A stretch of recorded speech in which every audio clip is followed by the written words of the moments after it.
In 1923, a team of British explorers entered the deep forests of Western Java on a simple survey mission. The days felt ordinary enough, mapping streams, collecting samples until the forest grew unnervingly quiet. Birds vanished, branches shifted, above them without wind, and at dusk, a sharp, echoing cry cut through the trees. By nightfall, they knew something was following their camp from the canopy. They just didn't know how close it already was. So, before we continue, please make sure to leave a like and let us know where you're watching from. Thanks. We reached Java at the end of the rainy season of 1923, when the air still held more water than seemed possible, and every surface felt damp to the touch. Our ship slid into the harbor at Bataviander, a low, colorless sky. The sea was flat. The town looked tired. I stood athrail with my collar open and my shirt stuck to my back and watched the shoreline approach. I remember the salt, rotting vegetation, wood smoke, and something sweet that I could not name. There were 4 of us from England. Harrington, our leader, had the sort of posture that never relaxed. He had served in the war and carried himself as if someone still watched him from a parade ground. His boots always shone, even in the mud. Wilkes, the naturalist, was narrower in the shoulders and broader in the eyes. He had a habit of staring at things with a hungry focus, whether it was a bird on a branch or a stain on a wall. Edwin West, youngest, not yet 20, with hair that never stayed flat and a laugh that arrived to his. I was there to record everything: the land, the people, the animals, the routes, and the conditions.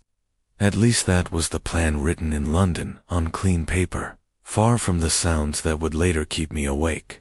We had come back as of rumors.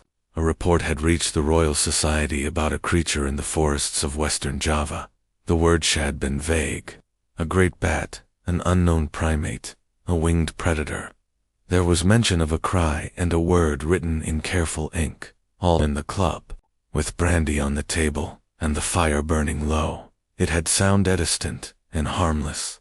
In Batavia, with sweat running down my arms and flies landing on my notebook, it felt less so. We spent 2 days in the town gathering supplies and speaking with anyone who had traveled inland. Most of the Europeans shrugged when we mentioned a large bat. They advised us about snakes, fever, and bandits instead. It was Theloco, boatmen, and porters who responded differently. When Harrington spoke the word "ah" in his stiff accent, mouths closed. A few men crossed their arms and shook their heads without a word. One older man, skin-lined from the sun, answered in a low voice. Our interpreter, a quiet fellow named Wisif, translated. He says, "You should not follow that name into the forest." Yusef told us. He says it belongs to the deep places, far from the roads. Hesses, it does not like fire. He tells you to stay near the river and leave when the rains strengthen again. Harrington thanked him and dismissed the warning. Later, in the small room we shared above a trading office, he told us we could not allow stories to govern the scope of our work. He reminded us of our commission, of the importance of cataloging unknown species. Wilkes agreed without hesitation. His eyes had brightened at the mention of a large bat, and he had already begun listing possible explanations. I sat on my bedroll, listened to the sounds of the street outside, and tried to push away the image of the old man's face when he heard the word. We left Batavia at dawn the 3rd day, traveling by riverboat toward the interior. The vessel was little more than a long wooden shell with a canvas roof and a small engine that coughed and shook. We moved along brown water that reflected the sky in broken patches. On either side, the forest rose in thick walls of trunks and leaves. Vines hung from the branches, birds called from hidden perches. Insects swarmed above the surface of the river in humming clouds. The heat trapped around us. Sweat gathered under my hat and ran into my eyes.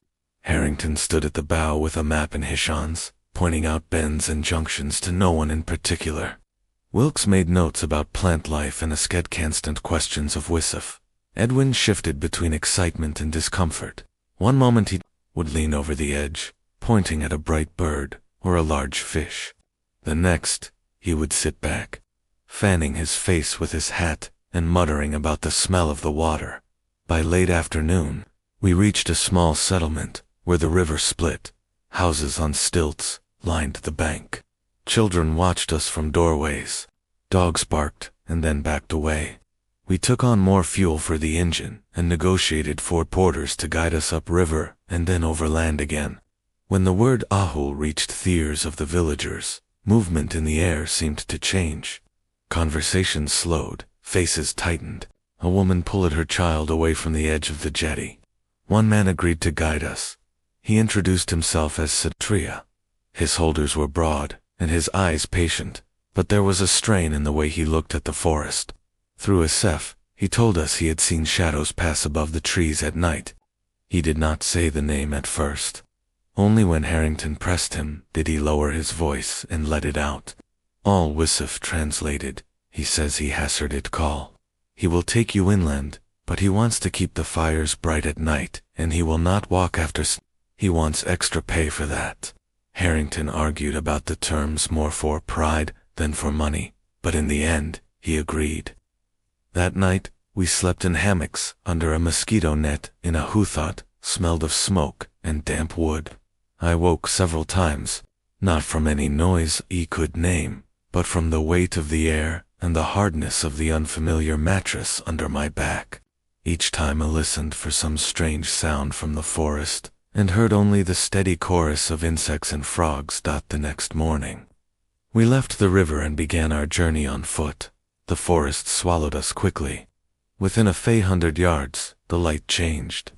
The canopy filtered the sun into a pale, uneven glow that never felt stable. The ground stayed soft under our boots, covered in fallen leaves and tangled roots. We walked in single file, Satri at the front, then Harrington, then me, then Wilkes, then Edwin with 2 younger porters, who carried the bulk of our travel in that place, removed the sense of distance. Hours passed, but the forest ahead always looked the same. Sweat soaked my shirt. Leeches found their way up my socks. Ants marched in endless lines. Across fallen logs, every sound seemed close.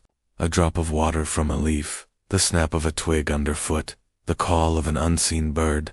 My thoughts moved between the task of walking, the notes I would later write, and the memory of clear, cold mornings in England.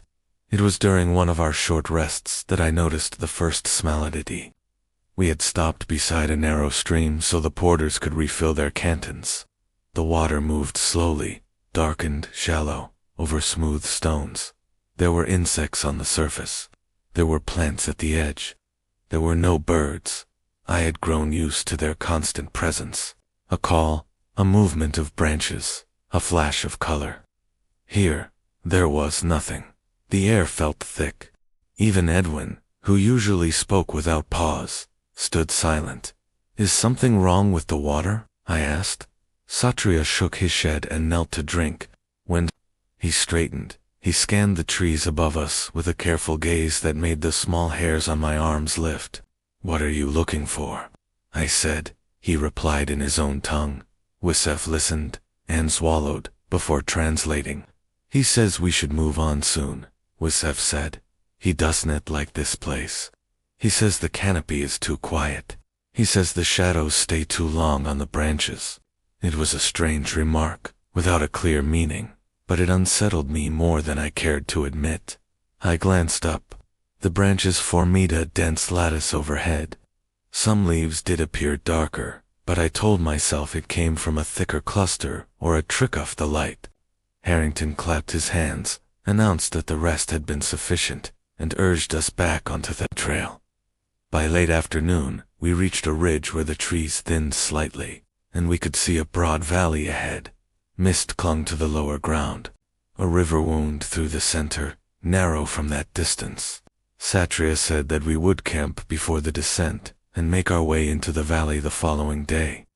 According to the notes he had received from another guide, several disappearances had occurred in that region. Hunters, he said, a surveyor, a small group of traders, who had chosen a shortcut without permission. We set up camp on a patch of level ground beneath a cluster of tall trees. The porters erected 2 canvas tents for us, and a smaller shelter for themselves. A fire pit was dug and stones arranged. When the flames rose, throwing light onto the trunks, I felt a small wave of relief. The forest at night had occupied my thoughts since London, and it soothed me to see the glow of the fire and the shadows of my companions moving around it. As darkness gathered, the forest around us changed character. The sharp cries of daytime birds faded, replaced by the softer sounds of nocturnal creatures. Insects produced a steady, high chorus. Somewhere in the distance, something large moved through undergrowth with a slow, heavy rhythm. Harrington sat near the fire with his map, marking our progress. Wilkes examined a specimen jar by lamplight. Edwin tried to dry his socks by holding them too close to the flames. It was then that we heard the first sound Wick would not place. It came from beyond the reach of the fire, from somewhere above the treeing that circled our little clearing. A short, sharp call, drawn out at the end in a way that made my chest tighten. Who? The single word cut through the insect chorus with a clarity that left no doubt. It was not a human voice. It carried a deep, hollow tone that seemed to press against the air rather than ride on it. The sound ended. The forest rushed in again. Insects, branches, the crackle of the fire. Edwin froze, one sock still in his hands. Wilkes looked up so fast that his glasses slipped down his nose. Harrington set his pencil on his knee and frowned. Satria stared into the dark with his jaw clenched and his hands flat on his knees. "What was that?" I asked, though I already knew which word would answer. No one replied at once. Then Satria spoke very softly. Wisif listened with his head bent and then turned to us. "He says it calls its own name," Yusef said. "He says it knows we are here." The fire was not large, but in that moment it felt very important. Every face around it turned a little closer to the flames. I became aware of my own breathing and the sound of blood in my ears. Harrington broke the silence first. "Some sort of night bird," he said, a bit theatrical, but nothing more than that. His voice sounded steady, but his hand moved toward the rifle next to his chair without looking. He rested his fingers on the stock and left them there. Edwin set his socks aside and reached for his own weapon. The movement was clumsy. His hands did not quite obey him. Wilkes blinked a few times and pushed his glasses back up. "I have heard fruit bats make calls, sir," he said, speaking more to the fire than to any of us. But that was different. There was a shape to it, 2 parts, almost structured. He caught himself and stopped. I could see him wrestling with his own curiosity. Part of him wanted to analyze the sound to break it into notes and patterns. Another part wanted Tolov, it untouched. Satria said something short and firm. Wisef translated without delay. "He says we must add more wood," Wisef told us. "He wants the fire to stay strong all night. He says the glow keeps it in the tall tree." Edwin swallowed. "Keeps what in the tall trees?" he asked, though Helready knew the answer. Before Yusuf could repeat the question, another call came. This time it seemed closer. The shape of the sound remained the same. A short burst and the drawn-out end. "Uh-oh." It came from above and a little to our right. I felt a faint vibration in the ground under my boots, though that may have been my own reaction.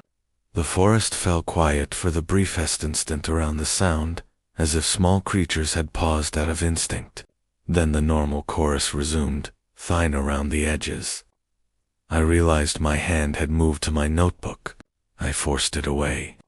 There was nothing to write at that minute. That would not leave out the most important part, the feeling. The way the sound went, not only to the ear, but to the spine. "More wood," Harrington said. "Quickly now." The porters obeyed it. They threw branches and thicker pieces of timber onto the flames until sparks rose high, and the light reached further into the trees. Shadows lengthened and withdrew with each movement. The trunks nearest to us glowed on one side and remained black on the other. When I looked up, the canopy remained a tangle of dark shapes without clear detail. We heard the call twice more that night, once directly overhead, a little further away, once somewhere beyond the ridge. Each time it came without warning. Each time it ended with that stretched final note. Between calls heard something else, a broad movement of air, a pressure change rather than a clear sound, the impression of wings passing through space without contact. Sleep came in fragments. We took watches in pairs, issued the second watch with Edwin. We sat side by side near the fire while the others lay back in their tents or under the shelter. The air cooled slightly, but the humidity never lifted entirely. Sweat dried on my shirt and then returned. Edwin stared at the darkness beyond the light. "Do you think it is just one?" he asked quietly, "or more than one calling in turn?" I considered the question. My mind drifted to the map in Harrington's pocket and the small marks that indicated missing men.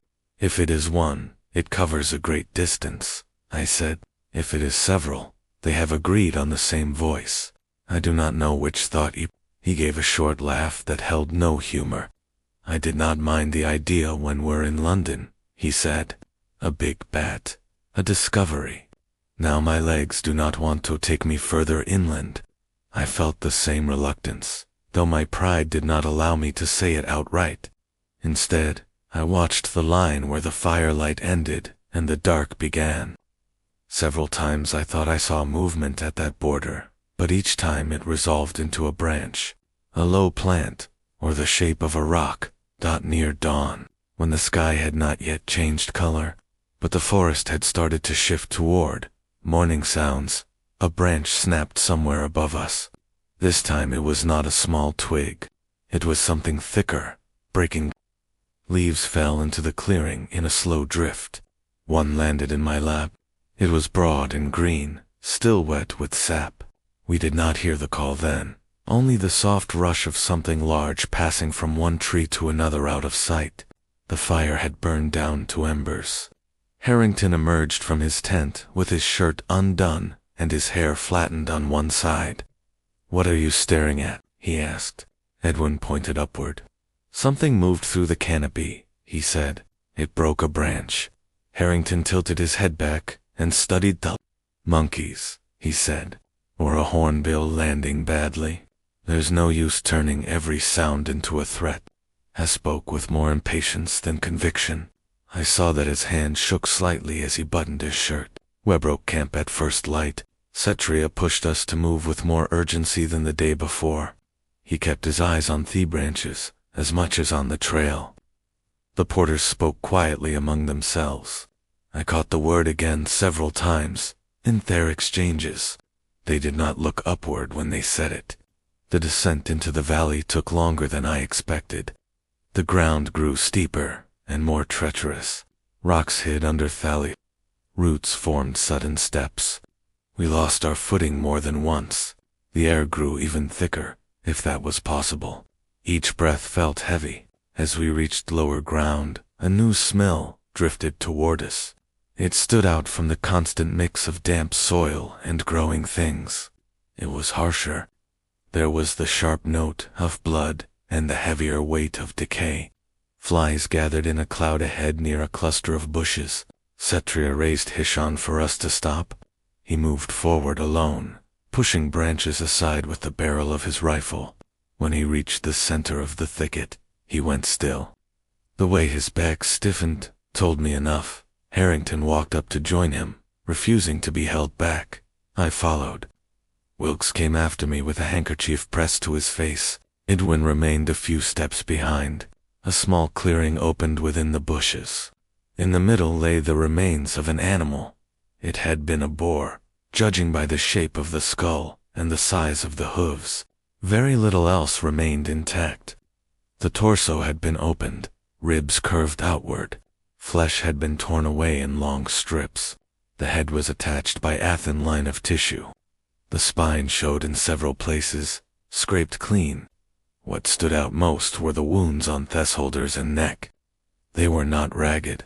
They formed deep, narrow punctures and sets that suggested claws, long teeth inserted from above and pulled down. The ground around the carcass bore marks of impact as if something heavy had dropped onto it from height. Flies crawled over everything. The air buzzed with them. The smell pressed into the back of my throat. "Big cat?" Harrington said, though there was a hollow space in his tone.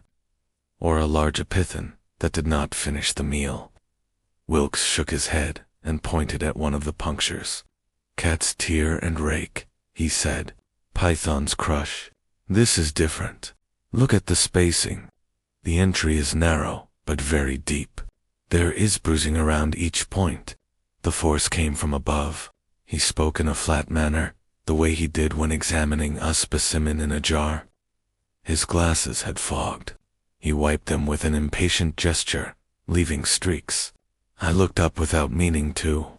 The branches above the clearing rose high, interlocked in a web of wood. There were scuff marks on some of them, lighter patches where bark had been disturbed. Satria spoke to Wisef in a strained whisper. Wisef listened and nodded. "He says, we are in its hunting ground, Wisef told us. He says it drops without warning.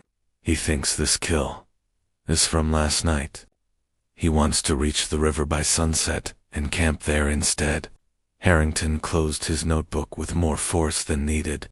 "We continue to the river as planned," he said. "But there is no cause to rush. An animal that feeds you will not wait by the water to greet us." I did not argue with him. It was not my place. Still, as we moved on, I found my eyes drawn more often to the spaces above and around us than to the path itself. Each gust of air against my neck made me tense. The forest no longer felt neutral. It felt observed.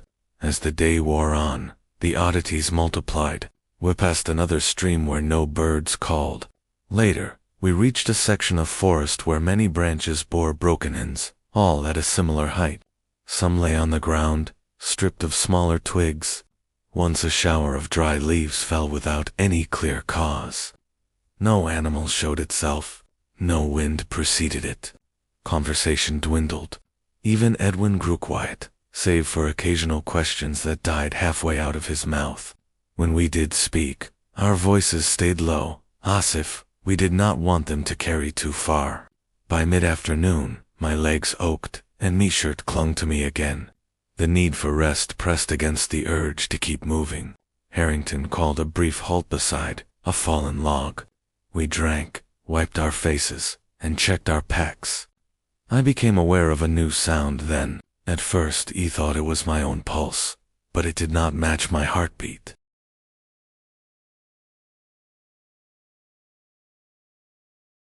It was a faint rush, distant and steady above thinsect noise. It came and went in regular intervals, a slow, broad movement through air. I lifted my head. The canopy gave nothing away. The sound faded, returned, faded again. "Do you hear that?" I asked. Edwin nodded, eyes fixed on the patch of sky he could see between leaves. "It is following us," he said. Harrington stood. "No one is following us," he said. But he did not sound convinced. He signaled for us to continue. Satria moved ahead, more equably, urging the porters, along with short gestures. The rest of us fell in line, glancing upward more than forward. The forest grew darker as we approached the river. The canopy thickened. The ground softened under our boots. The air cooled slightly, but the heaviness remained. My shoulders ached from my pack. Sweat trickled down my back in narrow trails. I tried to focus on the rhythm of walking, on the sound of my feet in the leaves, but the faint rush above us kept returning. It drifted in and out, as though something large glided from one opening in the trees to another. We reached the river just before dusk. It was wider than I expected, slow-moving with muddy banks and roots curling into the water. Mist hovered above the surface. The far bank was thick with undergrowth. The sky appeared in a strip between treetops, pale and nearing twilight. "This will do," Harrington said. He spoke as if announcing victory, but the lines around his eyes had deepened. "We camp here for the night," Satria disagreed before Theward's finished, echoing. He spoke quickly to Wisef, who looked uneasy as he translated. He says the river is safer than the forest, but he wants the fires on both sides of camp. Yusef said, he wants use close to the water, but not too close. He says the creature stays above ground. It avoids the open space near the river, but only when there is light. Edwin crouched by the bank, dipped his hand into the water, and wiped his forehead. I do not want to sleep anywhere near trees tonight, he said. His shoulders shook slightly, though Hettried to hide it. We set up camp on a raised patch of earth, about 10 yards from the water. 2 fires were built, one near the tents, one near the bank. The porters worked quickly, cutting branches and arranging stones. The flames caught just as the sky dimmed. Night gathered with a speed I had not experienced before, India or Africa. One moment, the world was tinted gold. The next, it pressed in from every direction. The river made a quiet sound as it moved. Insects rose from the bank in small swarms. A shape darted across the surface and vanished. The fire sparks rose and drifted into the gap between the trees. We all stayed closer to the light than usual. Even Harrington kept his seat near the larger fire.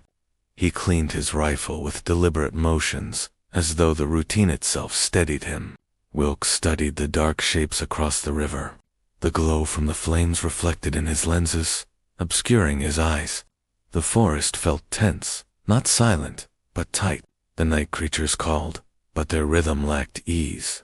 Their sounds seemed cautious, as though they were waiting for something else to speak first. We did not wait long. Ahool. The sound rose from the darkness behind the trees. This time the clarity struck me harder than before. The cry felt closer, fuller. It passed through, clearing like a pressure wave. Edwin flinched so sharply he knocked over his tin cup. Wilkes inhaled sharply and gripped his knee. It is on the other side of the river, I said. The words came out before I thought them through. Satria stood with his back to the fire facing the forest. He held his rifle in both hands. Yusef moved behind him, keeping close. The porters gathered near the tents, eyes wide. Another call came. Again, the same shape, short, drawn out, unmistakable. Ahool. This time it came from above us, not directly overhead, but above the treetops, on our side of the river. My chest tightened. The hairs in my arms rose. Something large moved through the air in a slow arc. Leaves shook as though brushed by wind. Small branches broke. More leaves fell. Harrington rose to his feet.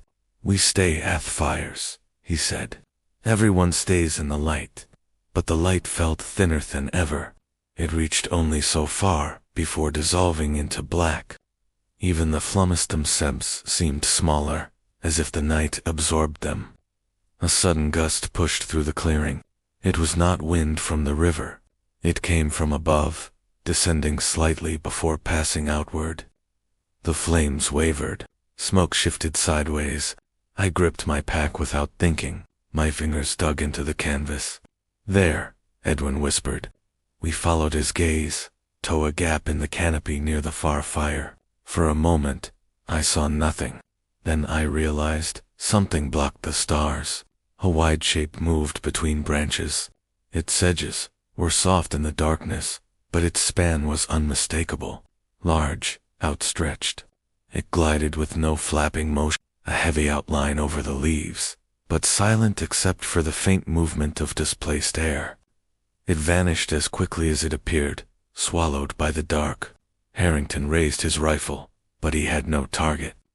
His movements felt small comfort to the size of the thing above us.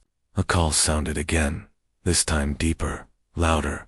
The cry echoed off the water and rolled through the clearing. Who? The pitch vibrated inside my ribs. It is warning us, I thought. The idea came uninvited. It did not feel like fear speaking. It felt like observation. The creature knew we were here. It wanted us to understand that. Wilkes broke the silence. If it is territorial, he said, we may appear as intruders. Harrington turned to him sharply. We are not leaving at night, he said. We stay until morning. No movement from camp. A branch snapped above us. This time it was close. Leaves fell in a dozen small showers. One landed on my shoulder. It was damp and cold. The porters backed away from the tree-ine. One made a sound that was neither word nor breath, something between fear and restraint. Satria lifted his rifle. His posture tightened. His eyes did not blink. The creature did not reveal itself yet, but canopy shifted. Something heavy moved along a line of branches. Each shift produced a soft thud, followed by the rustle of leaves. Then silence, then another shift. It was circling just beyond the reach of the firelight. The feeling of being watched grew heavier. We moved the fires further out, Edwin said. His voice shook. We need more space, more light. We cannot wait for it to come down. It will not attack Wailu. Stay in the open, Harrington said. How do you know? Edwin asked. Harrington had no answer. Another cry burst from directly above the center of the clearing. Ahool. The sound was so loud I felt it through the soil. Something dropped through thick, not all the way, just enough to shake the branches. Large wings bent and pulled back. A heavy body shifted upward again in a single strong motion. Leaves rained down in a wide circle. The glimpse I caught then stayed with me. Dark wings with a leathery texture, a short body with dense fur, and a head that turned sharply toward the fire. I saw eyes reflect the flames with a pale, cold gleam. The face held a focus that froze me. It did not look curious. It looked deliberate.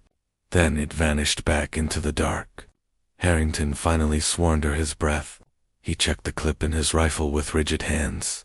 We hold this ground, he said. No one wanders. No one sleeps. The creature moved again, circling wider now. The sound of wings came in low intervals, always shifting position. Sometimes near the river, sometimes over the deeper forest, sometimes overhead. We waited, minutiae thin. The tension in the air felt sharp enough to touch. It finally broke with a sudden movement at the... A shadow lunged downward. Something struck the ground near the far fire with a heavy impact. The flames bent toward it, then away. We sprang to our feet. Rifles raised. Sparks shot upward. The air filled with the smell of disturbed earth. But the shadow retreated before any of us fired. A warning strike, a test. The creature was judging us. The clearing felt smaller after that strike, as if the trees had drawn closer in the dark. The air grew tense again. Every person near the fire stood rigid. My pulse thinned into a tight, steady beat that seemed to echo inside my skull.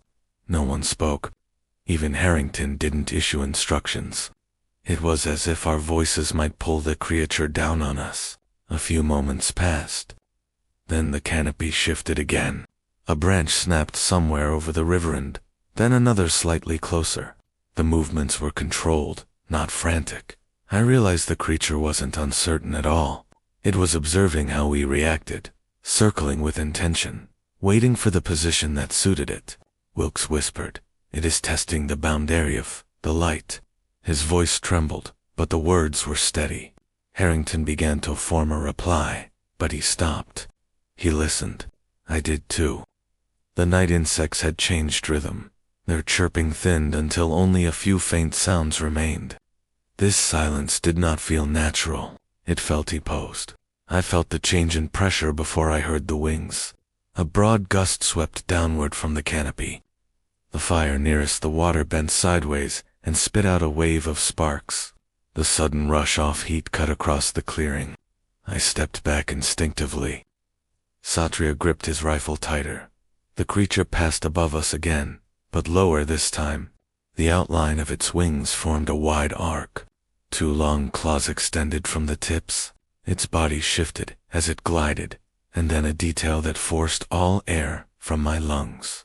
The head turned mid-flight, angling downward toward us with a smooth precision no bird or bat had ever shown me. The eyes caught the firelight again. They reflected it in a pale, focused glow that pierced straight into our clearing. Edwin stumbled back until he nearly fell into the tent ropes. "It's choosing a target," he said, barely audible.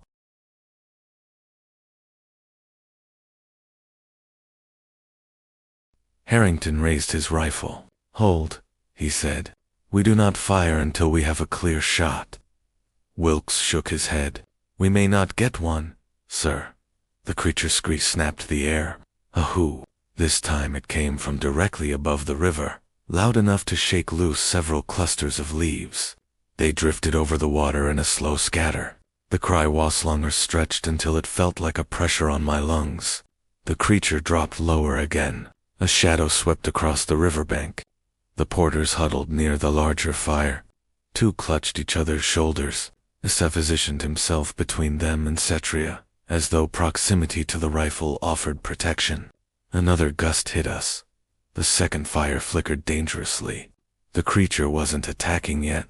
It was wearing us down. "We must widen the fires," Wilkes said suddenly. "More wood, more flames.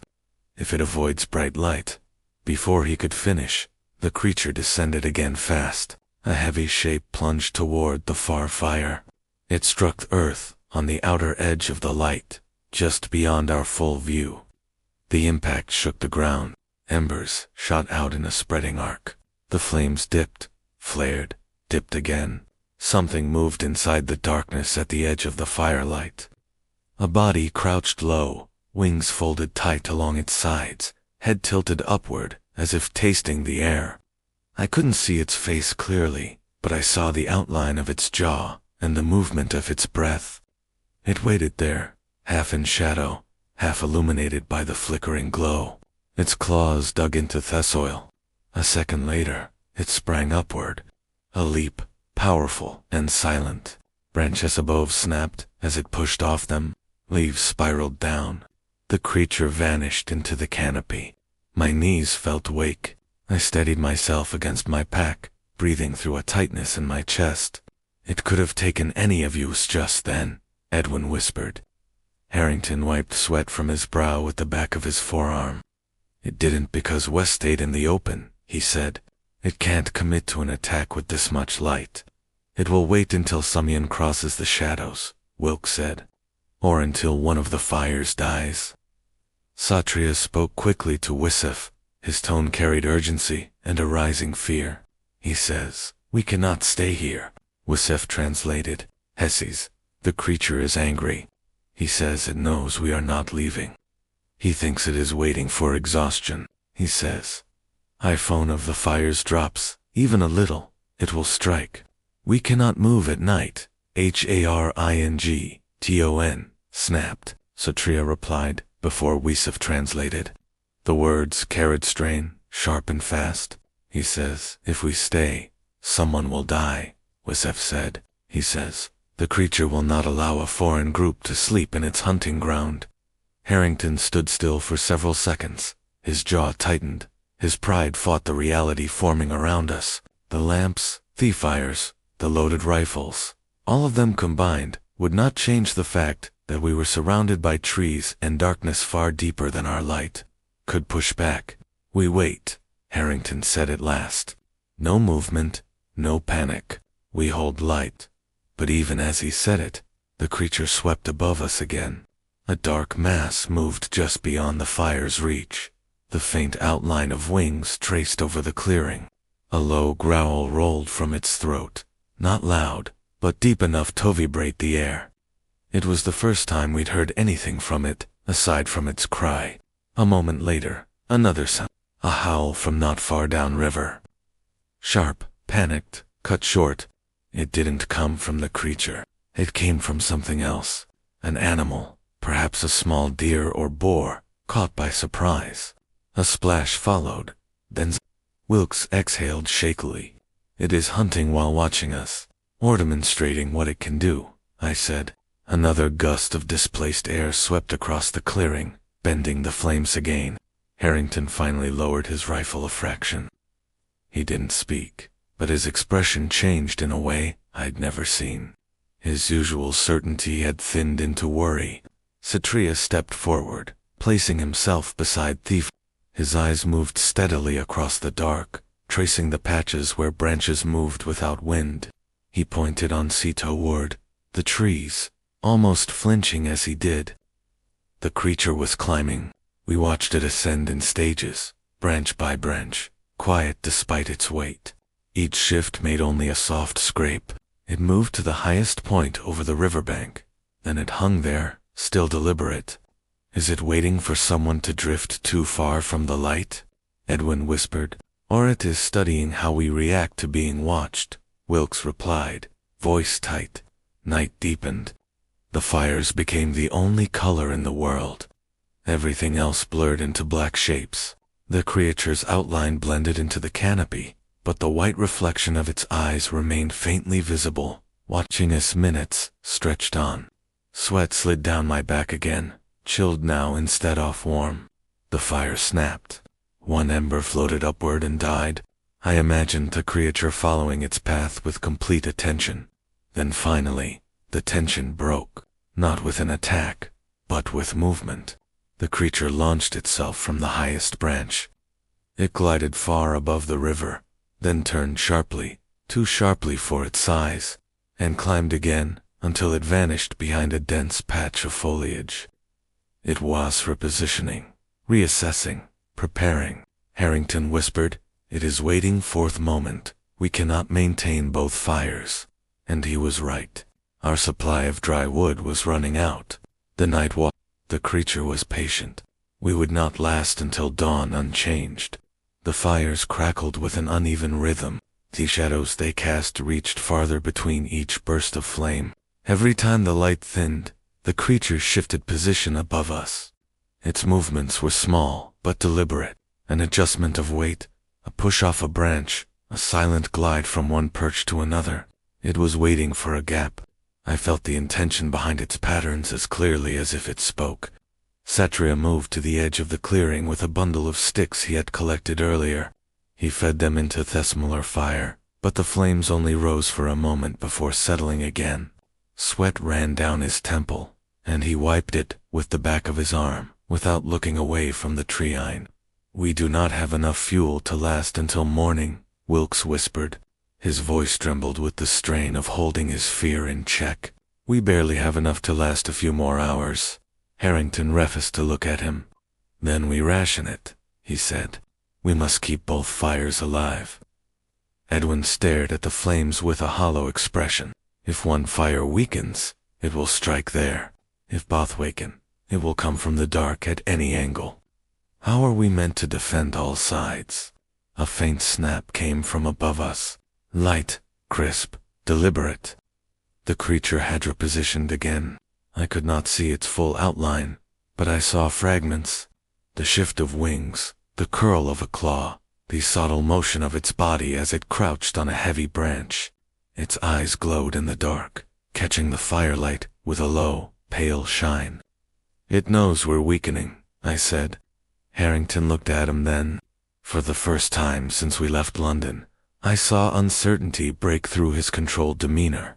His authority faltered under the weight of something that did not belong to the world he understood. "We cannot move at night," he said again, softer this time. "We would not see 5 paces in front of us." "We would not need to see 5, Edwin said. "We would hear it before that." Wilkes shook his head. "You heard the way it moves. Sometimes not even that." The creature glided into view again. A shadow moved above the river, passing in front of the faint strip of sky.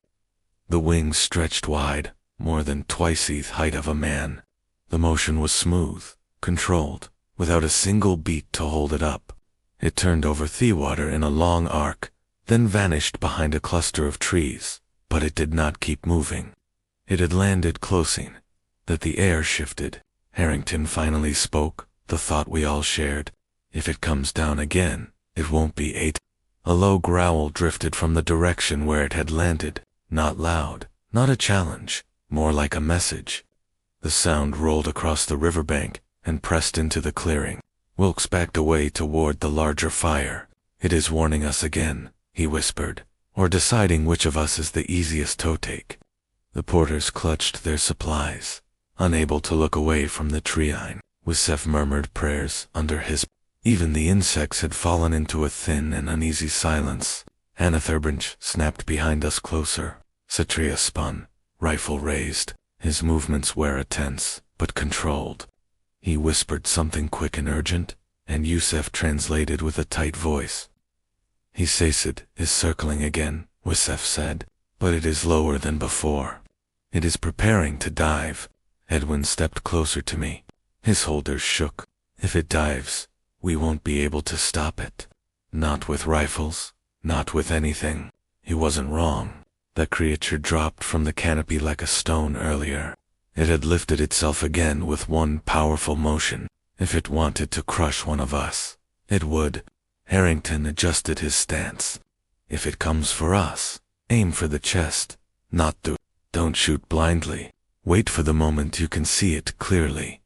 "There won't be a clear moment," Wilkes said. "Not until it's already on someone." Another gust swept down from the canopy. Sparks jumped into the air. The fires strained. One flame bowed low, almost touching the ground, before rising again. The creature's silhouette appeared in the treetops on our side of the river. For the first time, it perched fully in view just beyond the firelight, its wings folded tight, its body hunched. The coarse fur on its back caught the faint glow of the flames in rough patches. Its arms, or wings, were thicker than any bat's. The claws at the ends curled around the branch with a steady grip. The head angled slightly, revealing its jawline, lined with narrow, sharp teeth. Its eyes reflected the light in twin pale points.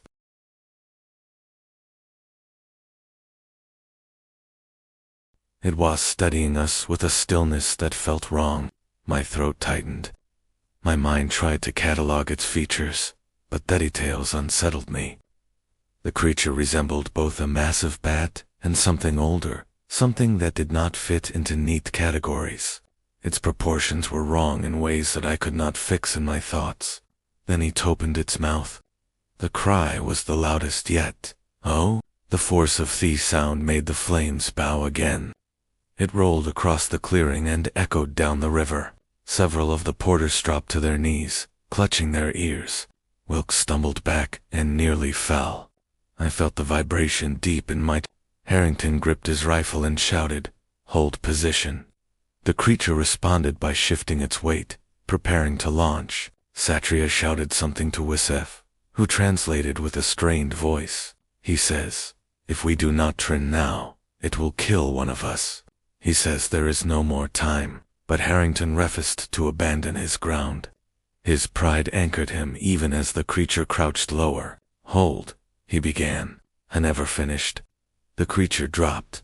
Not a glide this time, a dive. A heavy mass hurtled toward the smaller fire, aiming for the weakest point of light. The air cracked with the force of its descent. The fire collapsed outward. Ask creature struck the ground beside it. Embers sprayed across the earth. The shadows doubled in size. The light fell apart. The creature's arms swept through the remnants of the flame, scattering the last burning pieces. The fire went out completely. Darkness swallowed that half of the clearing. The creature turned its head. Its pale eyes locked onto the nearest figure. Edwin Heffrose. The creature stepped toward him, slow and deliberate, and that was the moment the camp broke. Satria. The crack of his rifle split the night. A burst of fur flew from the creature's shoulder. It recoiled no doubt of pain, but surprise. Harrington shouted something I couldn't hear over the ringing in my ears. Wilkes scrambled toward the larger fire, grabbing burning branches and throwing them outward to widen the light. The creature crouched low, preparing to strike. I had no time to think, no room for reflection.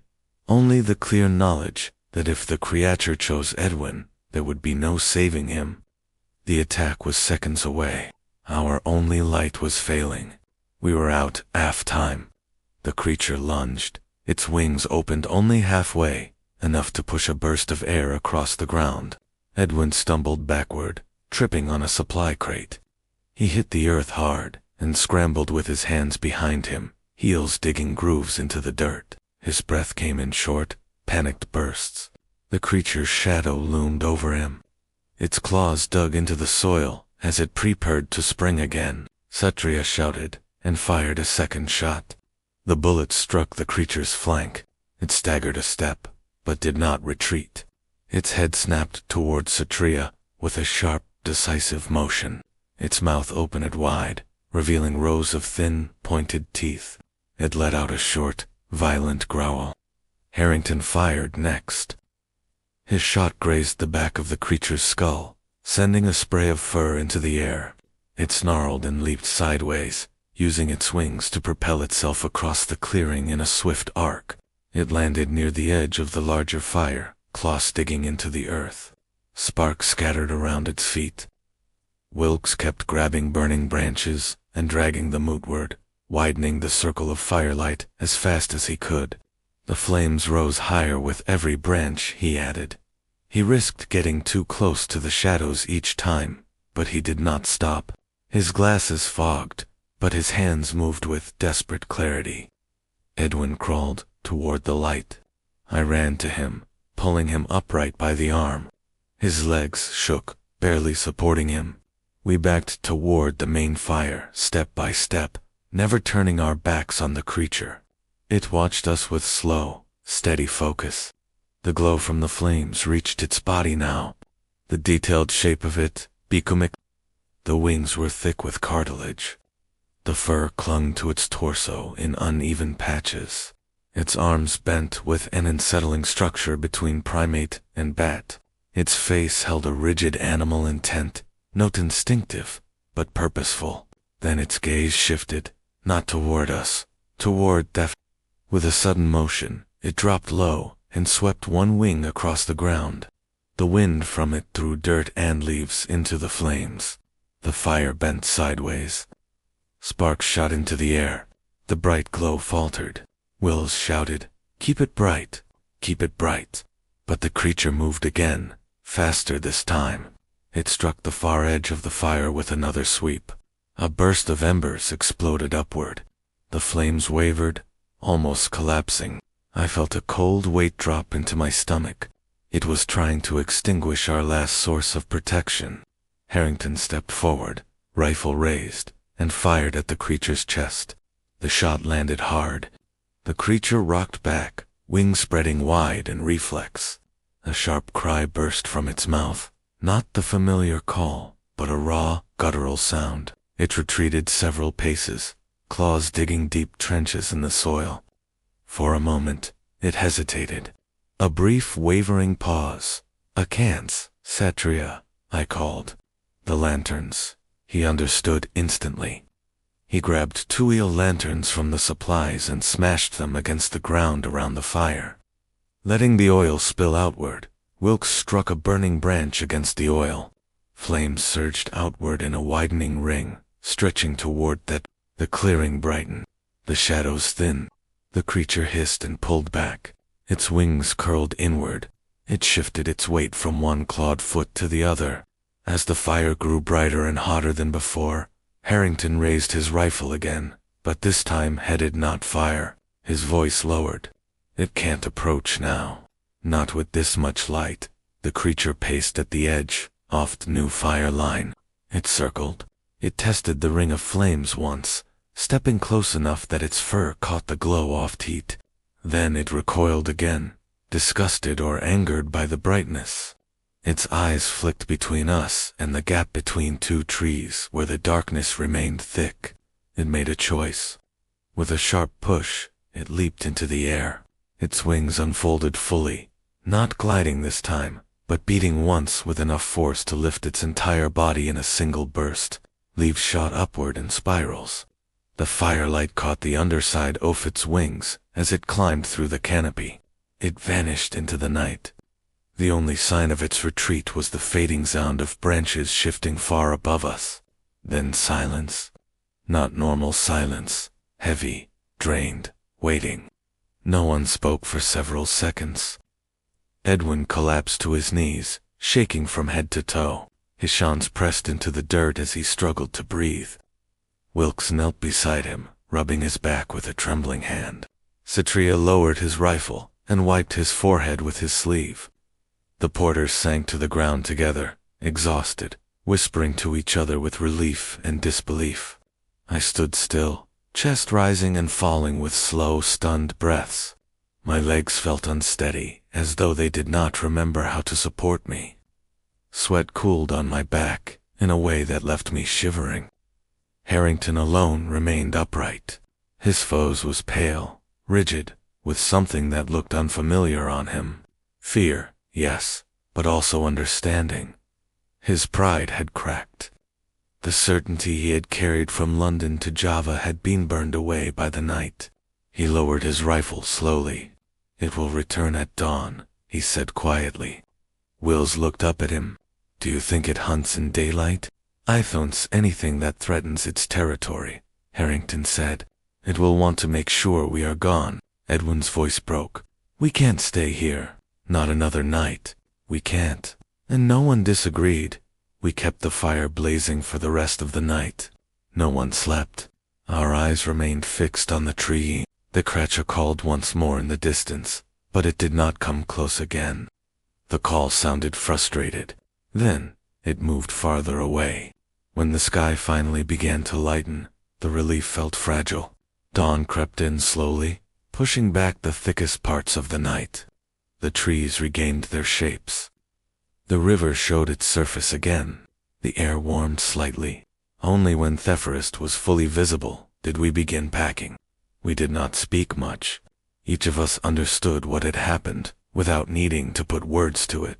The exhaustion settled into our bones. The night had stretched us thin. We crossed Sed's Ridge in silence, each man listening for something above us.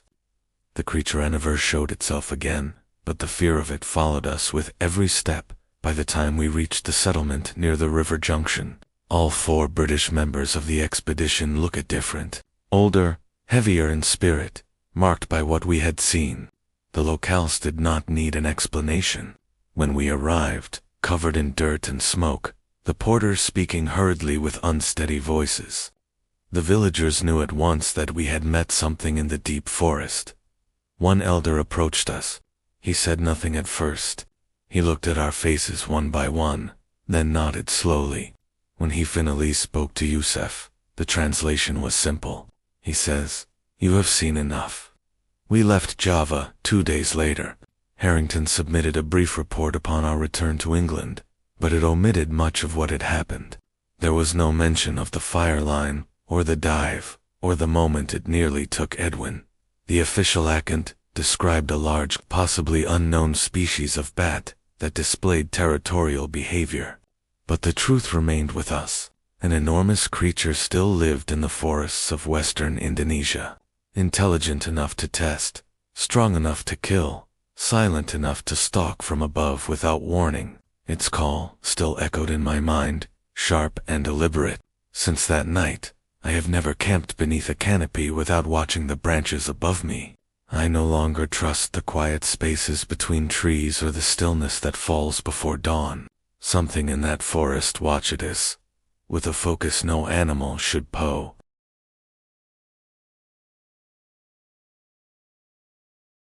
And I know without doubt that if we had stayed one moment longer, only one, they all would have taken one of us. In 1923, a small British survey team pushed into the deep jungles of western Java, with nothing more dramatic in mind than charting rivers and gathering specimens. For a few days, everything felt routine: humid marches, sketches and notebooks, jars filled with insects, so the forest went strangely still. Birds vanished, branches shifted, although the air didn't move, and at dusk, a piercing cry rolled across the canopy, stretching into a distorted echo that made every one of us look up. By nightfall, it became clear that something was circling our camp from the treetops, something that had been there longer than we realized. Before we go any further, don't forget to drop a like and tell us where you're watching from. We arrived in Java just after the rainy season broke, when the air felt as if it were made of warm water, and every surface held a film of dampness. Our ship drifted into Batavia's harbor, beneath a washed-out sky. The sea looked tired. The town looked older than it should. I leaned on the railing with my shirt clinging to my back, breathing in the heavy scent of salt, smoke, wet wood, and a faint sweetness I couldn't identify. There were 4 of us who had sailed from England. Harrington, our commander, carried himself like a man still standing before an officer's inspection, chin lifted, shoulders squared, boots polished even in the swamp. Wilkes, the naturalist, had a thin frame and wide, hungry eyes that studied everything as if it were a rare specimen. Edwin was the youngest, barely a man, quick to grin and quicker to speak. I had been assigned to document the land, the wildlife, and our route. That was the clean version written back in London. The real story turned out far stranger. We had come because of There is a message that reached the Royal Society, describing some unknown creature in Java's western rainforests. The report was vague. A massive bat, perhaps, or a primate with wings, or something that hunted from above. A strange note included a local word carefully penned, all in the comfort of a gentleman's club, with a fire glowing in brandy in hand. The idea felt amusing, but under the sweltering sky of Batavia, the word felt heavier. For 2 days we restocked supplies and spoke to travelers. European residents brushed off the talk of large bats, and instead warned us of fever, snakes, and thieves. But the local boatmen reacted differently. When Harrington attempted to pronounce the word all, conversation stopped. A few men crossed their arms and refused to speak further. One older man finally responded, voice low. Through our interpreter, Yusuf, the message came through clearly. You should not follow that name into the forest. It belongs to the deep, hidden places. It hates fire. Stay near the river. Leave when the rains come again. Harrington dismissed the advice as superstition. Wilkes became more excited than cautious. I tried to ignore the look in the old man's eyes. We boarded a small riverboat at dawn on the 3rd morning. The craft was narrow and creaked constantly, its little engine sputtering like it was clearing its throat with every mile. Brown water slid past as towering walls of jungle leaned in from both banks. Vines dangled like ropes. Birds flashed between branches. Clouds of insects drifted above the surface. The heat settled over us like a soaked blanket. Harrington stood proudly at the bow, map in hand. Wilkes rattled questions at Yusuf faster than he could translate. Edwin went back and forth between thrilled and miserable, leaning over the side to shout about a bird one moment and fanning himself the next. By late afternoon we reached a riverside village, houses balanced on stilts. Children stared without speaking. Dogs watched us but didn't approach. When the villagers overheard the word all, the air shifted. Movement slowed. Faces hardened. A woman pulled her child away. Only one man agreed to guide us. He had strong shoulders and calm eyes, but a quiet dread in the way he looked toward the trees. Through Yusuf, he finally spoke the word we had been dancing around. He'd heard the things call. He would take us inland, only if we kept large fires at night and never traveled after sunset. He demanded extra payment for the risk. Harrington argued, but eventually agreed. That night, we slept in a smoky wooden hut that smelled of damp bamboo and old ash. Several times I woke without knowing why, something in the air too heavy, too expectant. Each time I listened for a strange sound, but only frogs and insects answered. The next morning, we left the river and walked into the forest. Within minutes, the world narrowed. The canopy let in a ghostly green light that never felt bright or dark. The ground was soft and treacherous with roots. We moved in a single line, Satria first, Harrington behind him, then me, Wilkes, and Edwin with the porters trailing under huge loads. Time lost meaning under those trees. Sweat stung my eyes. Leeches slipped into my boots. Ants marched along fallen limbs in endless columns. Every sound felt too close: the crack of a twig, the thump of a fruit hitting the ground, the rush of unseen wings. During a break at a shallow stream, I noticed something wrong. The water was normal. The insects were normal. But the forest was silent. No birds. Not one. Even Edwin stopped talking. Is the stream unsafe? I asked. Satria shook his head but scanned the canopy with a tight expression. YUSUF, translated softly. He says the shadows linger too long here. He says, the branches above us are watching. The remark chilled me. Harrington waved us forward, pretending not to hear. By late day we reached a ridge, the trees thinning just enough to reveal a wide valley below. Mist hovered over a winding river. Satria proposed we camp before descending. He mentioned travelers who had vanished in this region, hunters, a surveyor, a small trading party. No explanations. No remains. We made camp beneath a cluster of towering trees. The porters set up tents and lit a fire that cast warm, reassuring light onto the trunks. But as night settled, the forest changed again. Daytime cries faded. Night creatures began their chorus. Something large moved somewhere in the undergrowth, too slow to be a deer, too steady to be a boar. Harrington marked his maps by firelight. Wilkes examined a jar of beetles. Edwin tried and failed not to burn his socks while drying them. That was when the sound came, a call from above the tree line. Short, sharp, rising at the end, like something pulling air through a narrow throat. A sound none of us had ever heard, a sound that told us we were not alone.